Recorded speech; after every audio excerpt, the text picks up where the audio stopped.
बिस्मिल्लाहिर्रहमानिर्रहीम। एक freight forwarder ने चाइना से 10 मुख्तलिफ लोगों का सामान बुक किया और उन 10 लोगों को house bill of leading issue कर दिए। और उसके बाद वो सारा सामान एक कंटेनर में पैक करके उसने शिपिंग लाइन को कंटेनर बुक करवा दिया। अब शिपिंग लाइन ने उसको एक master bill of leading issue कर दिया। तो ये मोहम्मद अब्दुल्ला शाह का क्वेश्चन है कि जब वो कंटेनर डेस्टिनेशन पे आएगा तो हाउस बिल ऑफ लीडिंग तो हर बंदे के पास अवेलेबल होगा, तो उनको तो मास्टर बिल ऑफ लीडिंग चाहिए जो एक ही था। तो क्या वो 10 बंदे क्या करेंगे? तो अब्दुल्ला शाह साहब इसके दो जो है ना जवाब है।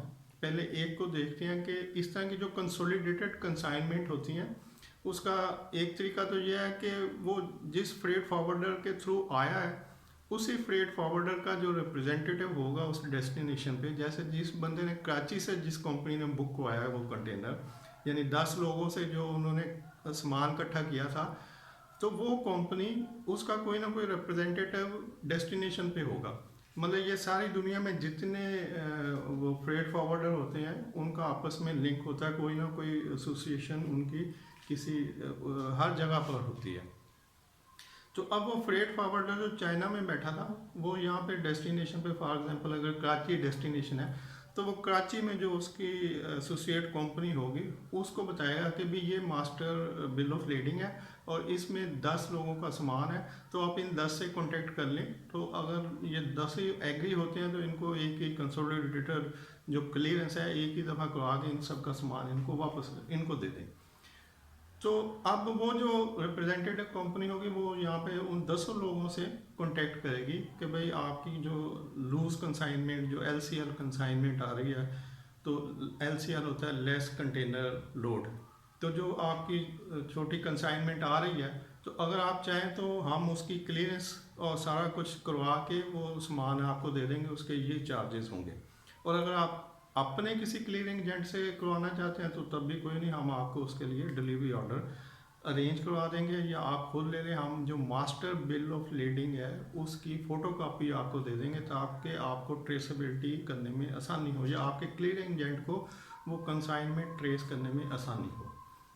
तो अब मोस्टली इस तरह की कंसाइनमेंट जो लूज कंसाइनमेंट होती हैं LCL, उनमें जो कस्टमर होते हैं जिनकी वो कंसाइनमेंट होती है वो एग्री कर जाते हैं, क्योंकि वो कोई ऐसी बड़ी कंसाइनमेंट नहीं होती कि वो इतना कोई बॉदर करे। तो वो कहते हैं अच्छा यार ठीक है, 100-200 का फ़र्क पड़ेगा, और आलमोस्ट कुछ वो जो रिप्रेजेंटेटिव होता है वो कम पे ही उनको ऑफर करता है, तो वो इसको एग्री कर लेते हैं कि ठीक है आप खुद ही करवा दें। तो इस तरह वही बंदा जिसने बुक करवाया होता है यानी फ्रेट फॉरवर्डर, उसी की दूसरी कंपनी जो डेस्टिनेशन पे है वो एक ही गो में एक ही दफ़ा उस सारे की क्लियरेंस करवा के उन लोगों का सामान उनको दे देगी। ये तो हो गया एक तरीका। दूसरा तरीका ये है कि वो बंदे नहीं मानते कि नहीं जी हम अपने क्लियरिंग एजेंट से करवाएंगे, तो हमें आप बताएं कि ये क्या है। तो अब वो जो रिप्रेजेंटेटिव होगा वो उनको उस मास्टर बिल ऑफ लीडिंग की फ़ोटो कॉपी दे देगा 10 लोगों को कि हाउस बिल ऑफ लीडिंग आपके पास है और ये मास्टर बिल ऑफ लीडिंग की कॉपी है, आप इसके थ्रू इस अपनी कंसाइनमेंट को ट्रेस कर सकते हैं। अब यहाँ पर ये मसला है कि जो मास्टर बिल ऑफ लीडिंग है, मैंने जो 2 नंबर वीडियो है इसके ऊपर उसमें बताया था कि वो जस्ट फॉर ट्रेसेबिलिटी के लिए होता है, कि मास्टर बिल ऑफ लीडिंग पे जो इन्फॉर्मेशन होती है वो ट्रेसेबिलिटी के लिए है कि जी ये कंटेनर नंबर है, ये शिप है, और ये इसकी एक्सपेक्टेड अराइवल डेट है डेस्टिनेशन के ऊपर, और ये उस रिप्रेजेंटेटिव का नाम, एड्रेस, फ़ोन नंबर है जिसको कांटेक्ट करके आपने इसकी डिलीवरी ऑर्डर के लिए प्रोसेस करना है। तो अगर ये information original master bill of leading होता है तो तब भी ठीक है, अगर नहीं ओरिजिनल होता तो फोटो कॉपी पे भी इंफॉर्मेशन अवेलेबल है। मकसद तो सिर्फ इंफॉर्मेशन चेक करना है ना कि हमने किससे कांटेक्ट करना है, तो वो फोटो कॉपी सफिशेंट है। तो वो 200 लोग जो हैं एक एक फ़ोटो कॉपी लेंगे मास्टर बिल ऑफ लीडिंग की और अपने अपने क्लियरिंग एजेंट को दे देंगे कि भाई ये original house bill of leading है और ये फोटो कॉपी है मास्टर बिल ऑफ लीडिंग की। तो वो clearing agent master bill of leading के एड्रेस के ऊपर कांटेक्ट करके उसका डिलीवरी ऑर्डर इशू करवाएगा और हाउस बिल ऑफ लीडिंग के ऊपर उसकी क्लियरेंस हो जाएगी।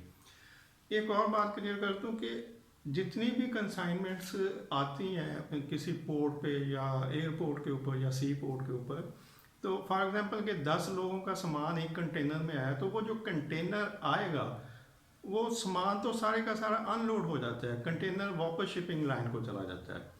अगर किसी ने उसी कंटेनर को जिसमें उनकी कंसाइनमेंट आ रही है उसको आगे तक लेके जाना है, फॉर एग्जांपल कोई सेंसिटिव चीज़ है और जिस कंटेनर में वो लोड हुई थी वहाँ से, और वो कस्टमर चाहता है कि सेम एज इट इज़ बगैर कराची पोर्ट के ऊपर वो अनलोड ना हो, उसी कंटेनर को आगे फॉरवर्ड कर दिया जाए मेरी फैक्ट्री तक, तो फिर उसको बिफोर टाइम जो है वो उस शिपिंग लाइन से कांटेक्ट करना पड़ेगा कि इस नंबर का कंटेनर जो आ रहा है हम इसको कराची सी पोर्ट पर क्लियरेंस के बाद एज इट इज़ अपनी फैक्ट्री तक लाना चाहते हैं, वो मुल्तान में है, लाहौर में है, किसी और जगह पर है, तो आप इस कंटेनर को अनलोड ना होने दें।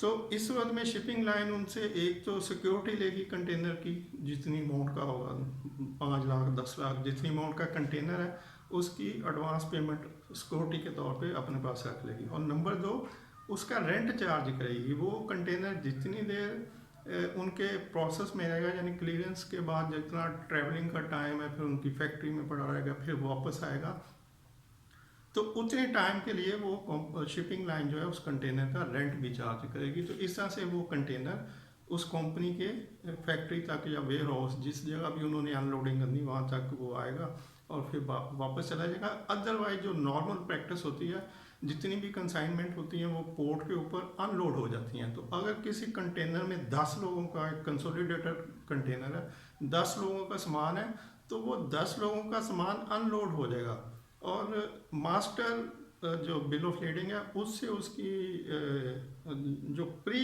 इंफॉर्मेशन है वो ली जा सकती है कि ये जहाज़ कब आ रहा है और इसका रिप्रेजेंटेटिव कौन है। लेकिन अगर वो जहाज़ आ चुका है और आपकी कंसाइनमेंट वहाँ पड़ी है, तो फिर वो कंसाइनमेंट एज इट इज जो पड़ी है उसी की कस्टम क्लियरेंस होगी। वो बेशक 10 बंदे इकट्ठी एक ही दफ़ा करवा लें या हर बंदा अलग-अलग से करवा ले। तो उम्मीद है कि इंफॉर्मेशन आपको सेटिस्फाई करेगी। फिर भी कोई क्वेश्चन हो तो इसको नेक्स्ट कंटिन्यू रखेंगे, या किसी को और कुछ इसमें इंफॉर्मेशन चाहिए तो ये अच्छी बात है, आप लोग इसको कमेंट्स में लिखते रहा करें। इस तरह से चीज़ें आगे चलती हैं और फर्दर लोगों की ज़रा क्लैरिफिकेशन हो जाती है। वीडियो देखने के लिए शुक्रिया। अल्लाह हाफिज़।